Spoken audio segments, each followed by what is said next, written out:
Hey, everybody. Welcome to Don't Make Me Come Back There. We are a funny podcast about family. My name is Dustin Nickerson. I'm a stand-up comedian, the host of the aforementioned podcast. And alongside me in our state-of-the-art recording studio in downtown La Mesa, California, is my lovely wife and co-host, Melissa Nickerson, who's very upset with me because I just made some jokes that we can't air on this podcast because, listen, we're a clean podcast. Mm-hmm. And it was, listen, I crossed a line. I understand. You ran across the line. But we are talking about a trip to Vegas, and there were some jokes that I made that we'll forget about. And maybe... No. I don't... Burn the tapes. Some girl. Hey, girl. Thanks for tuning in, everybody. We got a lot to get to today. We are going to talk about our couple days in Vegas. We've got a lot of different topics that we're going to get to. I don't even know which ones we're going to get to and not, so I'm not going to act like I do know, because I don't. I have no idea. What I do know is I have a son in my house who puked his guts out last night. Yes. Because we were recording 2 episodes today. Because today, right now, is Wednesday. What's the date in the actual future where this one's coming out? In the year 2000. This is the 27th. This is, I am in Seattle. I'm driving to Portland tomorrow for a gig. And I threw out a first pitch at the Mariners game last night. Woo. Yep, I did that. Mm-hmm. I think, I don't know if we want to, I will say I'm more confident about my pitch than I am the Mariners' performance that night. Playing the Astros, it's a good game. We'll see. I don't know. Joel's with me. Mm-hmm. So he's had quite a week. Yesterday, he ran 7 miles, ate a bunch of Mexican food, went home, puked up said Mexican food, and then is lying in bed. Again. When you were like, he might make it to school, I'm like, what? What do you think, he's going to rally on purpose? Oh, no, we left him the car. Yeah. The car that he shares with us. Because I just thought, maybe he's going to leave the house. I don't know. Yeah, I don't know why. I just left him the car. Yeah. Well, it's very thoughtful, but... Yeah. He's at home sick right now, and we're here in studio with a lot to get to. Let me do this first before we do any of that. Let's you guys that are leaving a lot of reviews lately, and I really appreciate that. We're climbing those rankings. We're a 4.9 out of 5 right here. This one is from Busy Blogger. Hi, Andy. Andy fixing a mic situation there. This one is from Busy Blogger. Okay. 5 stars. Funny, even internationally. Oh. I'm an avid listener of this podcast. I was recently on a mission trip. These are our international listeners. Thanks for giving me something familiar to listen to and laugh with. I always appreciate Mel's Hot Takes and Dustin's Comedy Corner. We haven't done a Dustin's Comedy Corner in a while. The DDC. Yeah. I'm sure we will soon. I'm sure we will soon. How about right now? You got something? No, but we're going to talk about comedy later. So, okay. Because we got a comedy show to review. Fantastic. Yes. This will be a comedy-heavy episode. This is going to be a comedy. It might not be. I don't know. I get so bored of it. Tomorrow, I'm going to be in New Richmond, Wisconsin, 45th Parallel Distillery. And then I'm going to be in Vancouver in October at the Mountain. Those shows might be sold out by now. I don't know. We take a little break, and I go out to tour with former child star Taylor Tomlinson for a couple months. And then the last leg. You remember how you said the second half of Shucked was the even better half? Yes. That's how I'm feeling about this second half of my tour. Awesome. Of the halfway there, almost there tour. Halfway there. Almost Old was another one. Halfway there. Almost. Yeah. The Halfway There tour rolls out again in December. We've got Vegas, Cleveland, Cincy, Columbus, Pittsburgh, Buffalo, Indy. That's all in December. January, Brooklyn, Philly, Kansas City, St. Louis. February, Portland, D.C., Grand Rapids, and then March, bringing it home with a weekend in the Northwest, Spokane, and then Seattle, the Crocodile. Am I going to be filming something? Probably. Do you get to know the details of that? You do not. I just started playing with this. Yeah, I noticed that. That's all right. You and I have this discussion a lot. Listen, I have ADD. That's never been in question. Uh-huh. I'm tired of ADD being... Let me start over. I got distracted. Okay.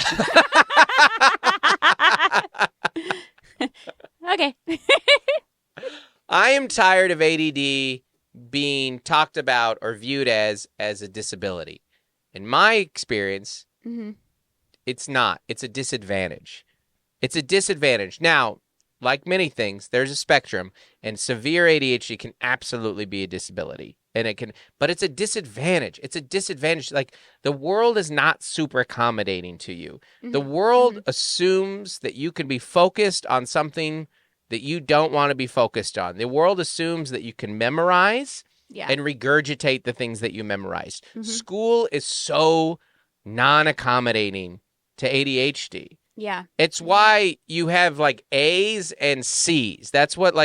I'm a B average student, and I don't know if I ever got a B. I don't think I ever got a B in a class once class got real in like high school. I had a lot of A pluses and a lot of C minuses hanging on by a thread. Yeah. It's just a very like unaccommodating world for us.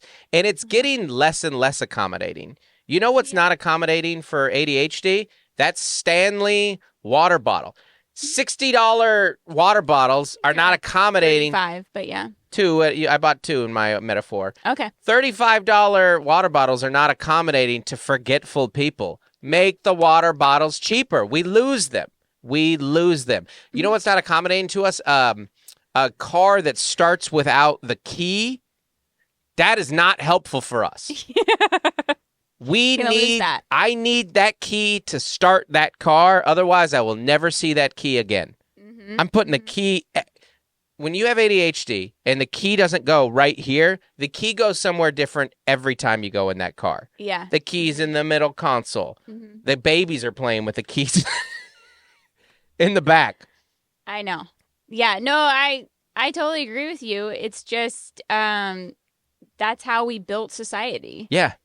You know, it's like, go to this place and wait in a line, then wait for your food, then wait for your check, and that's your life. I would rather, going and waiting and being bored.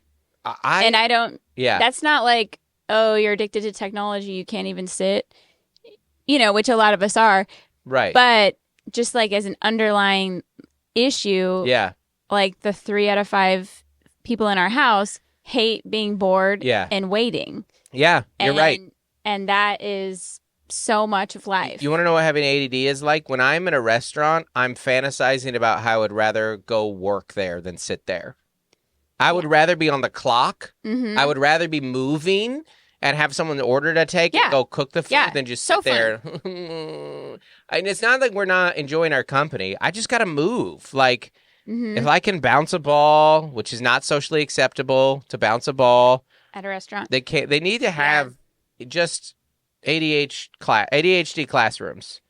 Well, I do think they have ADHD restaurants, and that is called the Chick-fil-A mobile order. Yeah. No, you know what it is? It's called Dave & Buster's. Yeah. It's like you order your food. Now I'm playing video games until the food's ready. I eat the food. I go cash in the tokens that I want. All you need is $200 a meal. I know. It's so expensive. to afford that.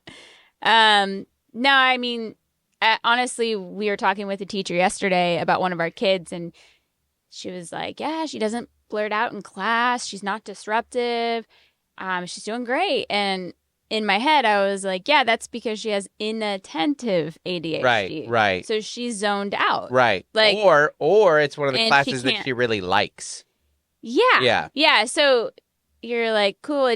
I mean, there's a stereotype. Yeah. It's the kid that can't sit still and is running around. Right. And we have some of that too. But the other end is like a quiet girl. And unfortunately, they get left behind a lot, like academically. Yeah, absolutely. Because they're not bothering anyone. Well, and they can't pass the test. Right. You know? Right. So. But they can learn it. It's just not accommodating to them. It's just a world. That's why I mean that it's a disadvantage. Absolutely. But if you can find the system that you thrive in, you can excel. And you can do way more interesting things than these neurotypical nerds could ever dream of. 100%. But, screens don't help that. Like, taking a test on an iPad. Yeah. She's like, get it done. Boop, right, boop, boop, right. Done. And she needs to, like, take a test where she's like, they're asking the questions, she answers it out loud. Or she has a piece of paper. Like, there's just a lot of stuff. When you have a bunch of kids in a classroom and you need to do a quick test to see if they know the info, it's like, well, I hope you do retakes because Yeah. But overall, I tell her, I'm like, I told my son this too. He doesn't like chemistry, and he's a junior.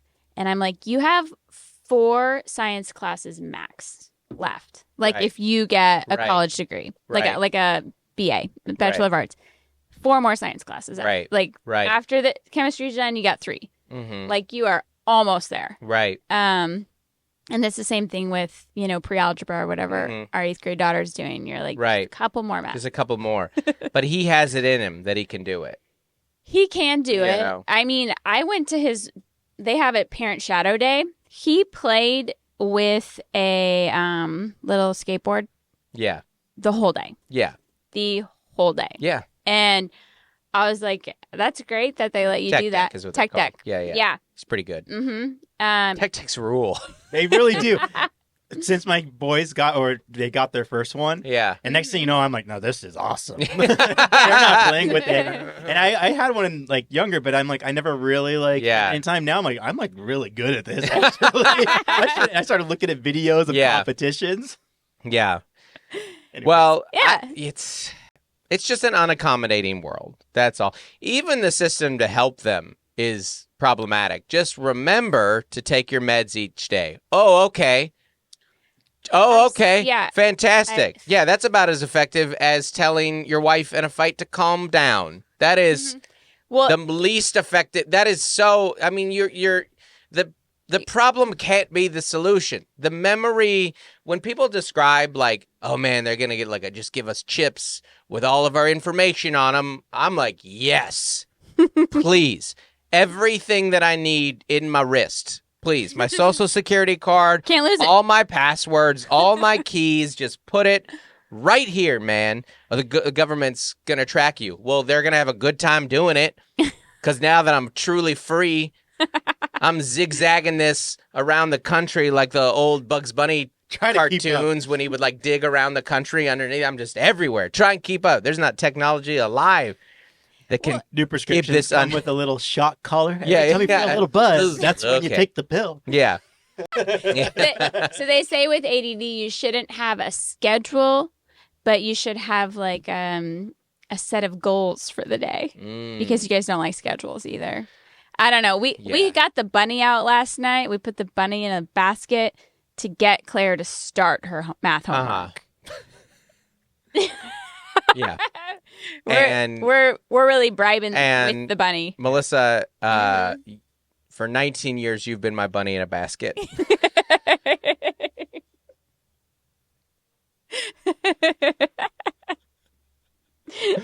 I truly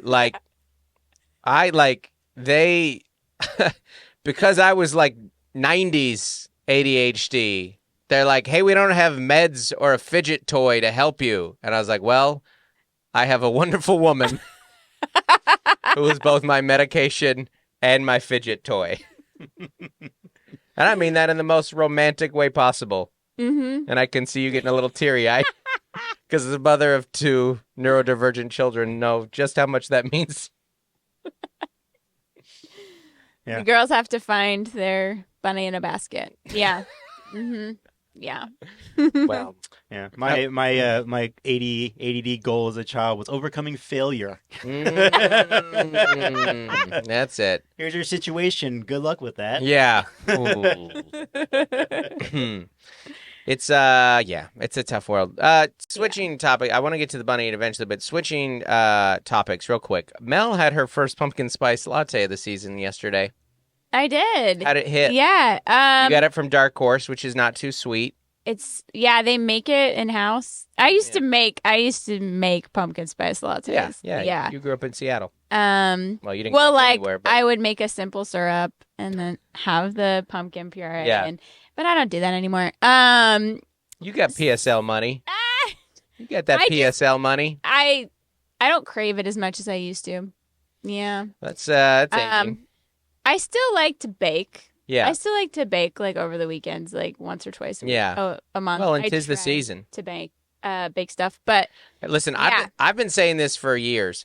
Stop dogging on white women for liking fall. Just let them have it. It's the best. It is the best. I understand nobody's right about everything. White women are right about fall. They were the pioneers of fall. They might as well have pilgrim hats on all the time. They are the ambassadors for fall, and they're 100% correct. I actually think that the total rebrand of why we all love fall right now is because white women took a stand. And they said, this is great. This weather is great. These leaves are great. This pumpkin stuff is great.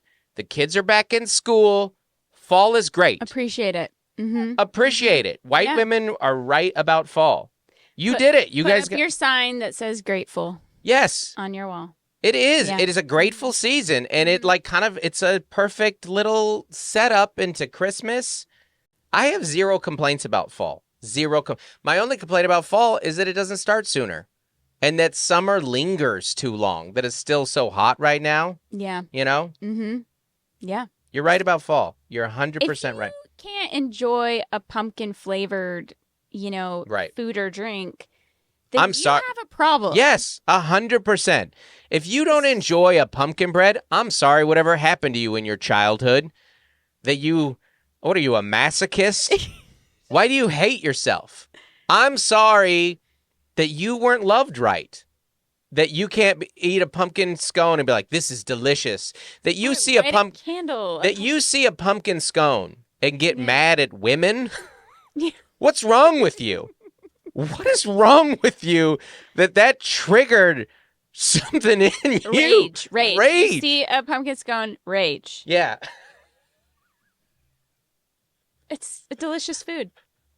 I'm sorry your parents divorced in the fall. But that someone has a little latte with some whipped cream and a pumpkin drizzle and you hate women. What? It's like, how can you be mad at Halloween costumes? Yeah. It's fun. Yeah. The leaves change. And the turning of time really messes you up. Yeah. Yeah. You see the colors turn brown, or you see the leaves turn, and it ups your misogyny.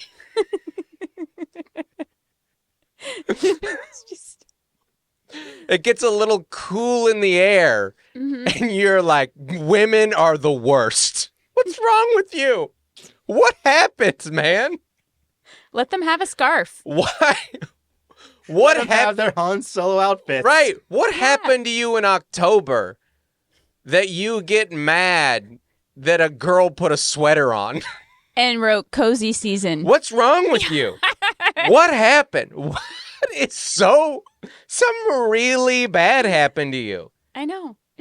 I just don't get it. It's like it's the perfect transition season. Spring, fall and spring are the transition seasons to get you to the headliners. And spring is a disaster of a season, and fall is perfect. Fall is a perfect cool breeze. Fall is subtle. Fall has nuance to it. Fall remind you of the passing of time, but not in a sad way like Christmas. It's not an expensive season with vacation. It's just nice. It's just nice. And you experience it and you hate women. I don't understand it. Just keep scrolling. Keep scrolling. Maybe is it a football thing? Do men get so territorial of football? You know what it is? Okay, here's a new theory. This is a theory I'm working out. Okay. Real time. Men during the fall are all happy about sports, the return of football. Men during fall are happy about the return of football. But that's not a pure joy. That's a joy and agony that they go experience. It's a torture. It's a voluntary torture. When you choose your team, there was a meme. When you choose your team, you're saying, here's something that's going to add misery to my life for the next 50 to 70 years. I think men are triggered by the fact that women have just a pure joy of fall, that it's all positive. There's no up and down, that they're just like getting the pumpkin pillows out. And guys are like, no, you have to get you have to get ready to suffer. You have to get you have to get into a mood where if your team loses, you shouldn't see your kids for a few days. That has to be that type of mood. We just can't. It's just like a nice joy and then like full on rage. Yeah. Like utopia or rage. Yeah. That's what football and speaking of ADD, I had no intention of talking about any of this, but anyways, fall is great, and let's just let them have it. Just let people enjoy fall. Yeah. I'm sorry for whatever happened on that fateful Halloween night. Also, Andy, take out the murder bit. Yeah. Okay, we need to do a weekend recap. Yeah. We were in Vegas. We had maybe we'll do this part at the end. Actually, maybe we'll do it some bingo dingos. Let's do that because we have some more. We have some more topics that are more applicable to everybody here. You guys, the Nickerson family got a bunny, and we got it from Andy. And Melissa, baby. Melissa cut the check, and on the envelope, she wrote bunny money. Yes. And you have been glowing. Yeah. Thought it was pretty funny. I was like, do you see what I wrote here? Well, that's what a bunny is. A bunny is just silly. It's just a silly creature. I get so tickled when you do a little joke that you can't wait for everyone to see. Everyone's like, oh, look at that. What I feel in that moment is pure euphoria. I love when you do a little joke and you see it? And I find when you do a little joke, I am the second person on the planet Earth that finds it funny. I am so tickled. You're number one. I am so tickled. You can't believe that your brain was like bunny money. That's why I laugh at all my jokes. It's great. I just think it's very endearing. It's so infinitely charming when you do those little things to me. So. But anyways, we have a bunny now, and I will tell you, Bunny's pretty charming. Any of you who have been following Pet Saga, we've been discussing this since spring. This was a thing that we promised our kids they would get after Europe, which was in March. We're already planning another Europe trip. Shout out Taylor Tomlinson. And we hadn't even got... And Bunny came out of nowhere. Because we were turtle, fish, guinea pig... there were some pushes for like hamster, a lizard, bird. Mm-hmm. Totally. I don't know how we just a small pet. Just a small pet. I don't know how we missed Bunny, which is cuter than all of them. Yeah. Right? Yeah. Bunnies are so cute. The cutest, most like visual satisfaction. You look at, you're like, oh, look at that. Yeah, and I think that if what we didn't know is all we had to do was go tour Andy's house to get a look at all of them. Yeah, he has all the pets in his backyard. Yeah, I do. All the small. And I will say, because our second highest was turtle, and I looked at that turtle in that little tub, and I was like, this thing sucks compared to this bunny we're getting. Compared to this bunny we're ripping away from its family. Oh yeah. It was good that we had such a long dialogue about it because we don't want any more pets, but we did get one. Yeah. But what we realized is what Claire really wanted was something she could cuddle. Yes. Yeah. And of course she wants a dog. That's number one.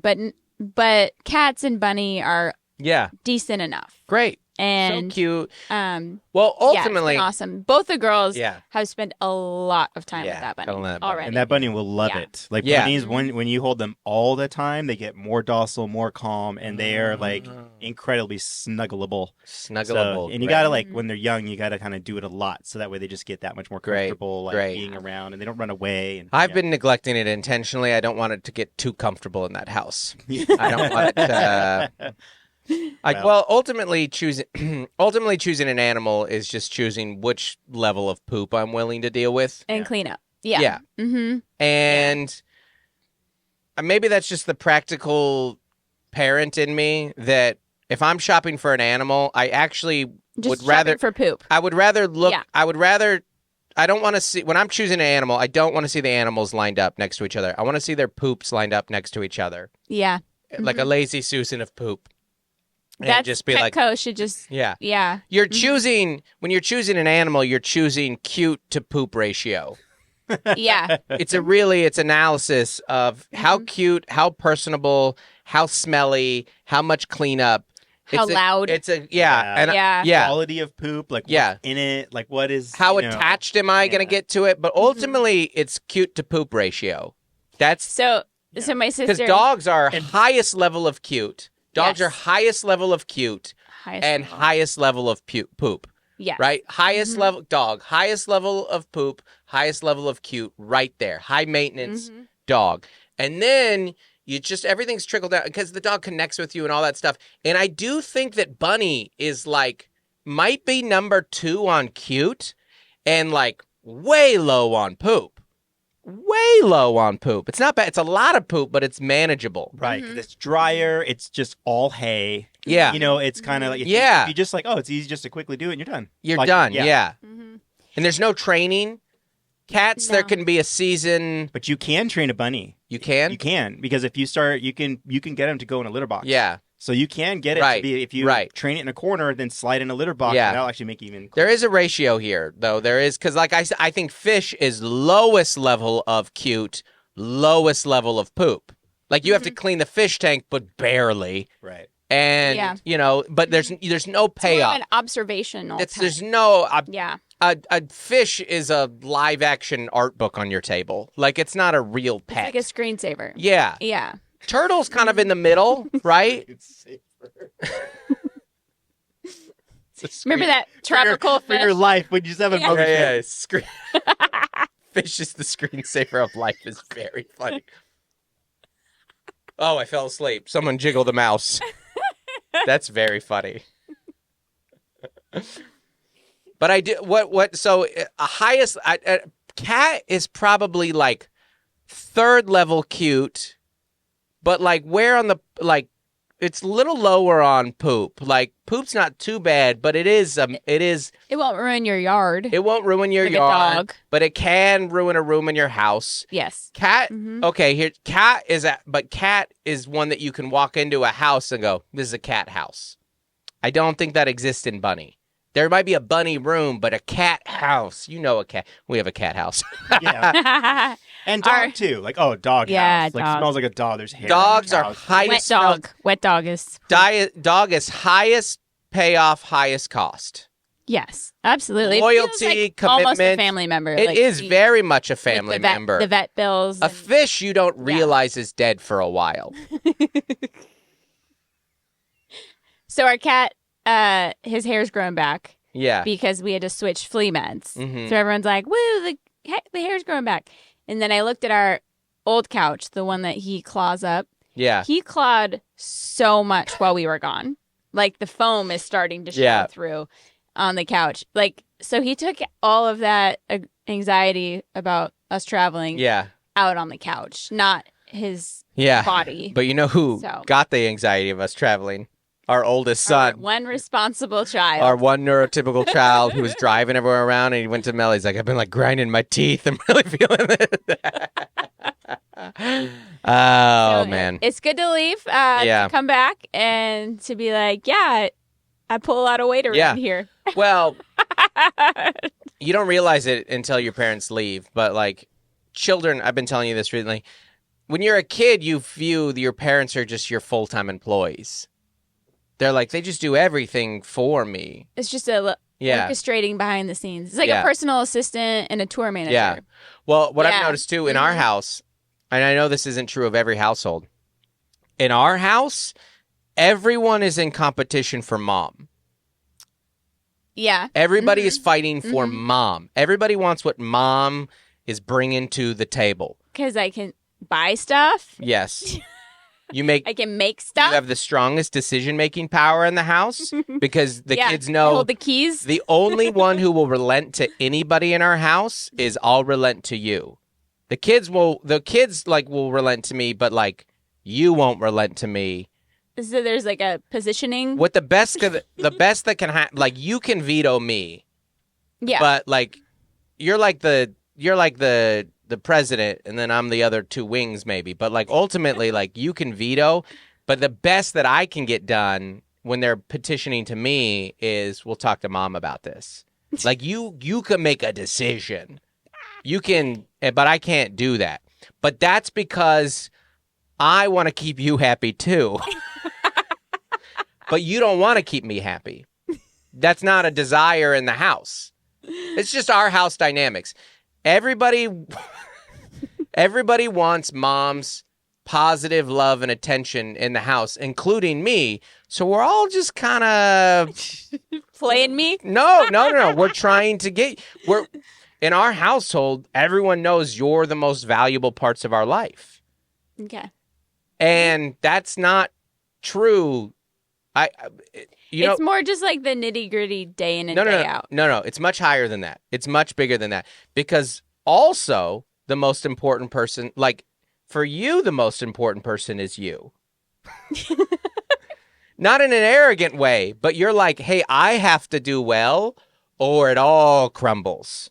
Yeah. You know? A household is a lot of work. You're the CEO and CFO of a home. Like there's so many moving, especially for a husband that travels, where I'm like out a few days a week, you know? I think also like big family, we're all in each other's space all the time. Right. You know, so like we just have to maneuver through that, you know? Yeah. I think it's less practical. I think there is an element of that. I just think in our house, everybody wants mom's love and affection and her power. Yeah. That's what it is you're in our house, mom is the most powerful person. Mom is the celebrity in the home. Okay. Mom is ultimately the alpha who are just like, you know, and the glue of a family. Yeah. And like, they're like, mom represents food and safety and support and responsibility. And I'm like, hey, I want to keep mom happy because I have some benefits that I get from mom as well. And I'm not even in just like the intimate ways and just like, no, I like you too. I was here before these guys. Yeah. I was crazy about her before you guys got here. I was so crazy about her that you're here now. My craziness about her led to you. Yep. So I just think that there's a real, like, the whole family is the car and mom's the engine. Mom is the driving force of this whole thing. Mm-hmm. And it doesn't matter if the car is clean or if it's a nice car or if something's chipped or not. If the engine is broken, the household doesn't run. Yeah. Does that work? What do you think? Absolutely. We're all crazy about you, which makes you crazy. Yes. Mm-hmm. Especially when you add puke and dirt. And, you know, a new pet. Yeah. And I know this isn't true of every home. Relatives. And, you know. And if we clip this up, we would point out in there that I am saying this is of our home. Well, I guess that's what I mean is like, it's not a stereotype or it's just like every family is unique. Every family is unique. And that's our particular home. I mean, you sold me there, like, what day was it? You were like, there was a certain point when I was gone where you're like, you had 4 places you had to be simultaneously. I have 4 places to be on Thursday night. Yeah. Mm-hmm. And I am usually flying somewhere. I'm usually on a stage or on a plane, and I'll just be like an idiot, like, how are you? You're like, die. Just die. How are things? Hanging in there? I don't even... I'm having salmon. I can't even mentally, like, figure out how I'm going to do it yet. Yeah. Because I have too much to do today and tomorrow. Right. Until I get to Thursday. Oh, yeah. No, I told Mel I was... like, sickness looming over our house. I know. When there is sickness in the house, there's like, uh-oh. I went to bed, like, a little nervous. Like, I hope this doesn't go around. But I told you, like, this is funny. We rolled into the pod today, and I told you, I was like, oh, I'm excited that today we're going to check a few things off this, like, dump list that you have. And you're like, and really? I did make a list. Yeah. And you're like, really? I was like, yeah, well, because record 2 podcasts, water the plant, which I assume was this plant, and take Dawn to the airport were all on the list. And you're like, well, that's not the list. That's the have to get done today list. It will get done. Most likely. Not the I need help getting these things done. The security system is down. Yeah. And like the repairman has not showed up. Yeah. Yet. Like that's. This is what I mean, though, that we're all trying to accommodate Mom. Like, I want to support you the most in our house and get as much of this list done as possible. Yeah. To be a good husband and a supportive, partner and help the kids and help you. And also, it's just happy wife, happy life, right? That's the kind of the old adage of just like, no, this will go better if. Yeah. We run a business together and then we run a household together. Yeah. And it's exactly proportionally. If I do 70% of the business and you do 30% of the business, which I think is about right. Mm-hmm. You do 70% of the house, and I do 30% of the business. House, exactly. So, which is like when sometimes when we're fighting, you will list everything that you do. That's like a thing that you do, and I'll always go, "Are we just listing the things?" Because I got this other. I know you have a list too, but it is tricky when you have teenagers, right?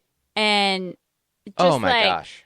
Like the list goes through the roof. It's a never-ending list. The list doesn't end. Yeah. I think I didn't because I've had 3 kids for 10 years. Yeah. and like now it hit you this week. This week. Yeah. Because people will tell me all the time, 3 kids, that's a lot. Right. And I know that. Right. But then this week I'm like, this is a lot.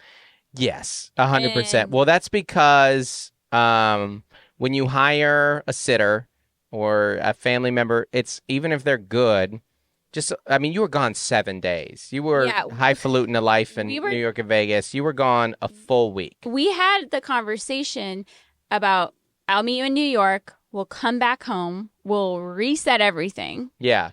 And then fly to Vegas. Right.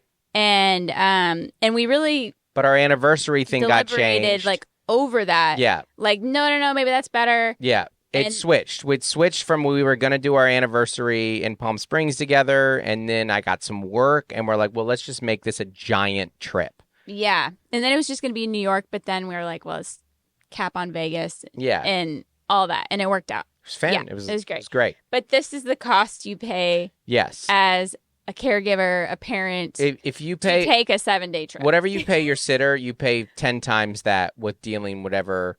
When all you the fires. And you got home and they're like, okay, this smells like this. No one's taken their meds in 4 days. The cat litter hasn't been changed. Got a lot of missing assignments. There's grades have plummeted. There's no gas in the car.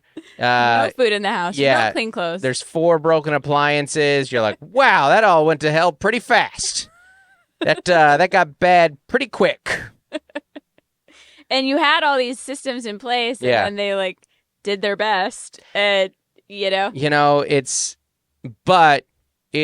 do it so that you remember who you are as a couple, that you remember you existed before that, you want to exist after that, and you just gotta go have some fun and enjoy but there is just a cost, well, and especially in your industry. In my world, it is the perk of my job. Mm-hmm. The perk of my job is that next weekend Joel gets to go to Seattle with me and throw out a first pitch. Like, that's that perk. And if you don't enjoy those, then you might need to reconsider. My kids career, Joel got to go to New York before, 20 years before you did, like timeline wise. Oh, I was 36 when I went to New and he York. was Joel was 14, 15. Yes. Yeah. Yes. They've been to Nashville twice. They've been to all the things. Beyonce's daughter is like dancing on her tour. Right. If you can make it work in your life and you want to, you should. You should. Absolutely. Which is what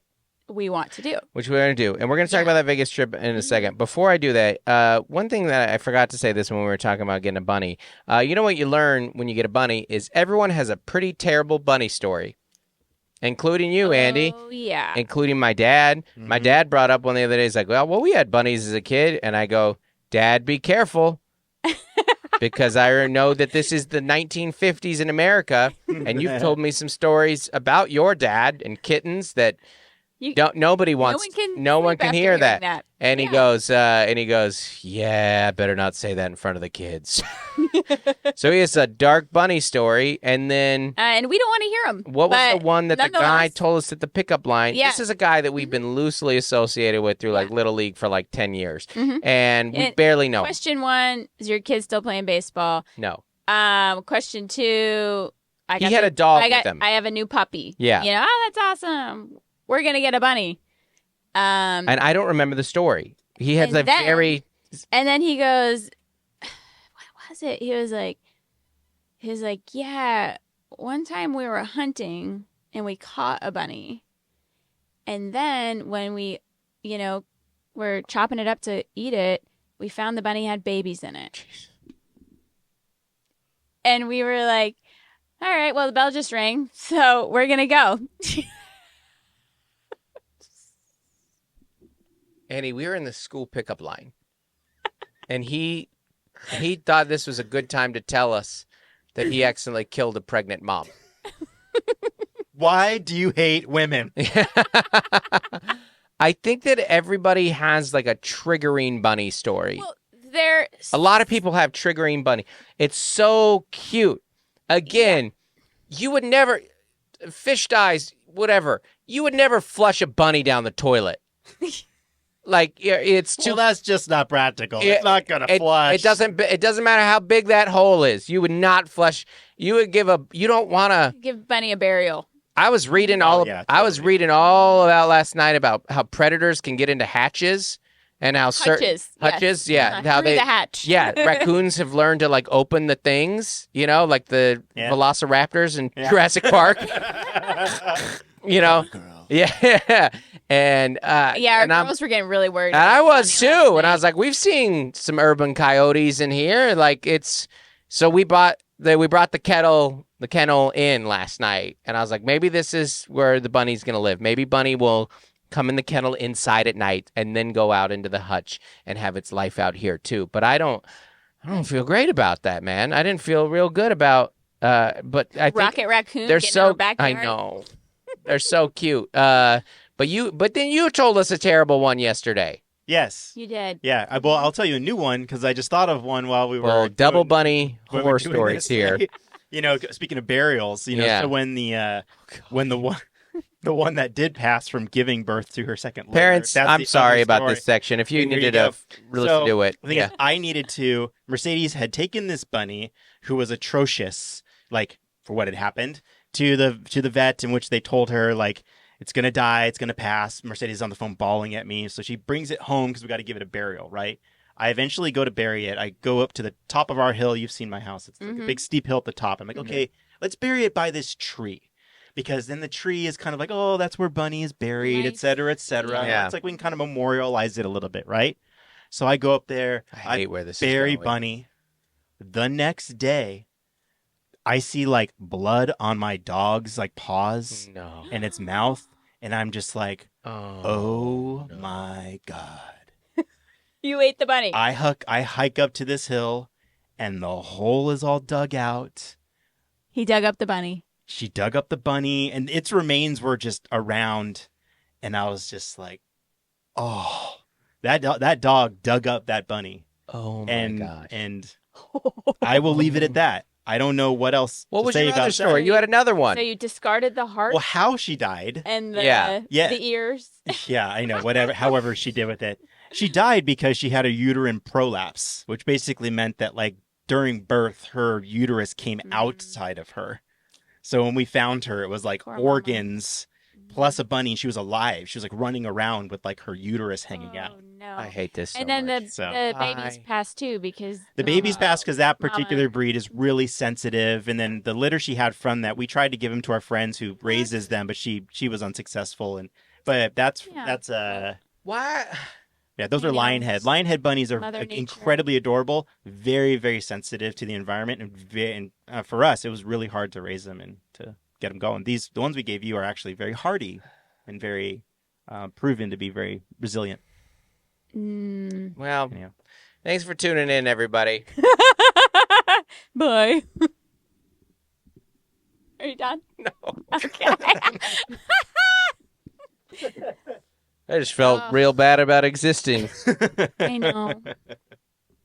Remember how cute this was when we made the bunny money joke? That was cute. But... Sugar out of fish. That's actually the other analysis in the cost benefits analysis. I'm gonna make a chart. Yeah, we need a table. We need a table for this. I'm gonna make a chart in future weeks where you're gonna do the level of cute, the level of how much their death is gonna hurt, and how bad their poop is. Yeah. Those are the three factors. Okay. Because dog is 1-1-1 in all three of those. Yeah. Yeah. Because dog is cutest, worst poop, and the level of death is gonna hurt. All right. We've got some emails to do. And also, we weren't going to talk a lot about Vegas, but what I will say is we did a couple bingo dingos. We went and saw O in Vegas. Second Cirque show. Yeah. And what'd you think? I guess it's my third. I'm gonna hold that. Aye. Sorry, that was the water element was awesome. Yeah. Because Love, the Beatles Cirque show does not have water. But they do have like wheels and ramps and trampolines. Pretty awesome. And Beatles music. Yes. So it was a late show. We had traveled from New York that day. We were yawning like crazy. Yeah. But it was really, and a mime is not going to make you less tired. Yeah, it was. There was two clowns, and they had about 3 or 4 scenes. And the last clown scene, we were about to fall asleep. It was about 2 a.m. our time. Yeah. Yeah. Mm-hmm. So, given all that, I'm gonna stick with Beatles as my number 1 Cirque show. Yeah.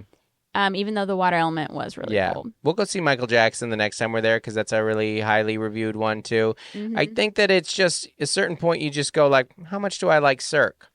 Well, they had a live band and that live was fun. Singers, but also they weren't singing Beatles songs. Yeah. Which kind of peps you up, like for each act. You would like this to go into a song that you can kind of sing along with. And you can't sing along. Yeah, and Cirque is kind of like instrumental. Here's what I like about Cirque. Cirque is, I love live entertainment, and I like that people can find can be jugglers, and that can be their full-time job, and mimes and gymnasts, and or a guy in a red coat holding a balloon. Yeah, or a guy who is like on fire while he's reading a newspaper. I like that's absurd. I like that's important to me. From an entertainment, artistic standpoint, that's important to me that it exists in the world. It doesn't mean that I love it. Remember they're riding carousel horses? Yeah, it doesn't mean that I love it. I am entertained. I would not say thoroughly entertained the whole time. I like the gymnastics element of it. There is a certain point where you're like, all right, so they're going to swirl high and then swirl down. I'm not saying it's not hard. Of course it's so hard. But not every live thing does it for you. Nobody likes everything. And nothing is liked but it is very Vegas-y, and I am glad that it exists. And I will say that if you're going to see a Cirque show, from a production level, the star of the show is the stage because they have this pool that they're based on, and its levels keep changing because sometimes they're like walking on the water and other times they're diving 3 stories into that same water. So whatever's going down there is exhilarating and thrilling. So many like synchronized swimmers and divers and at one point there's this ship that's like bones. So good. And then they're like catching each other underneath it. It's just a little slow at times. It's just a little. That's what you said. It could have been 20 minutes every show I've ever seen now as I get older, I was like, this would have been perfect if it was a third shorter. And I understand that sometimes that you as like the entertainer, you're like, I got to give them their money's worth, like a full show. And I just don't think that grown-ups are thinking that out there. I don't think that we're like thinking, make sure I get this to a certain length. I'm like, no, make sure it's good. Well, part of it was like save the very best for last. Right. You know? Because there were elements where you're like, this is the last act? Really? This is the final one, huh? I don't know. Yeah. Just leave a little for the end. That being said, the next night, we went and saw Brian Regan and Ray Romano. Yes. And I'm like, live comedy, it's my second favorite. I still love stand-up so much. Mm-hmm. So much. And when you get to watch two absolute masters. Yes. Just be like, I don't even like, it's just fun to be, it's like when we saw Mulaney last, go see, if you're in the entertainment industry, it is important to watch people do what you do and just sit back. I think it's like when athletes watch other sports and stuff too, you're just like, this is unbelievable. Or they're like tweeting about the games they're not playing. That's how I feel. I was like, I laughed so hard. So hard. Mm-hmm. Unbelievable. Mm-hmm. They were, they were in town. They were at the Mirage. They were co-headlining. Oh, wow. Romano and Regan. I love the opener too. The opener was very funny. It was mm-hmm. great. I forget his name. I feel bad. But you know what? Also, I get it, buddy. Yeah. You know, sometimes you do a good job and you got to say your name at the end just so they remember you. Mm-hmm. But talk about two guys that are still just like at the top of their game. And when you're like, I'm telling you, man, when you get older, it's hard to stay relevant. And they weren't like just boomers, old ranting about like, trans stuff and da-da-da. It's like they're just talking about the life that they know. And it was great. So funny. So good. Yeah. 5 out of 5. Absolutely. 5 out of 5. Go see them if you have the opportunity to be in Vegas when they're co-headlining, which was stupid that it was even. And they did one late show. It was great. It was really fun. And we went with Taylor. Taylor got recognized. That was nice. Yeah. I didn't. Hurt my feelings a little, but you know what? I'm not Taylor. Well, you didn't go to that show to get recognized. I did not. No. Yeah. Okay, one email and then we're out of here. Then we got to take my dad to the airport. Great. Here we go. This email is from Rachel, and the subject is come meet a Quokka. Awesome. Hi, Dustin, Mel, and Andy. Loving the podcast, having only started listening in the last few months, but have lots of laugh-out-loud moments listening in the car. I'm that person that other drivers see laughing to themselves maniacally. I'm not usually an emailer, but I felt I had to after a recent episode talking about how animals now have their time to be a trendy animal. Mm-hmm. Andy mentioned Quokkas. Quokkas? Quokkas? How you say it? Yeah, is that right? Mm-hmm. Sure. Which are pretty much only found in Western Australia, where I live. Most specifically on Rottnest Island, which I happen to be visiting currently for our first overseas trip with our 1-year-old twins. Oh my God! Wow, that was so stupid. Bold. Why'd you do that? Definitely feeling the it's not a holiday; it's just parenting at a different place vibes. Quokkas are super cute and friendly.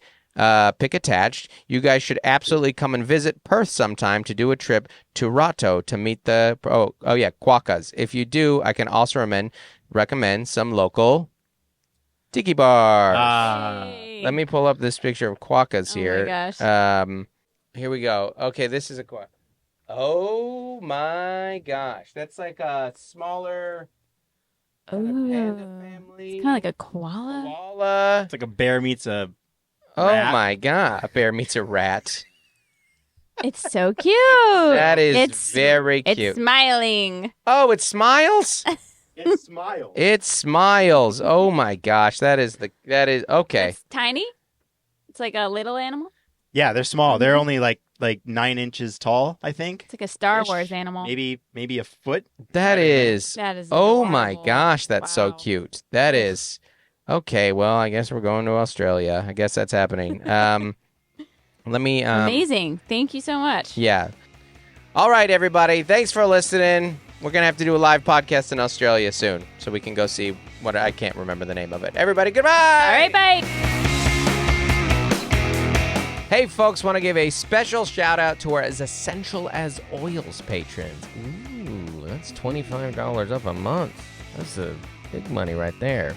What you get is you get a special shout out on this podcast at the end right now. So, first up, April Griffiths. Adam Bush, Allison Nelson. Bonnie Galindo, Carrie Teague. Caroline Crimmins, Code to Grow. Courtney Eibling, Damaris Diaz-Stevens. Dan and Chelsea Morell, Daniel Owens. David and Melissa Cox, Dave Hoagland. Isaac Teron, Jason White. Jennifer Ashley Downs, Jessica Handurand. Joshua and Nikki Platt, Jordan Lara. Jordan Cowan, Juliana Smith. Lori Amos, Matt and Sam Slosdom. Nathan and Jennifer Merritt, Nicole Caroz. Rachel Wilson, Rachel Kennedy. Robert and Nellie Capin, Stephen Menya. And Tiffany Payne. Thank you so much, everybody. Thank you.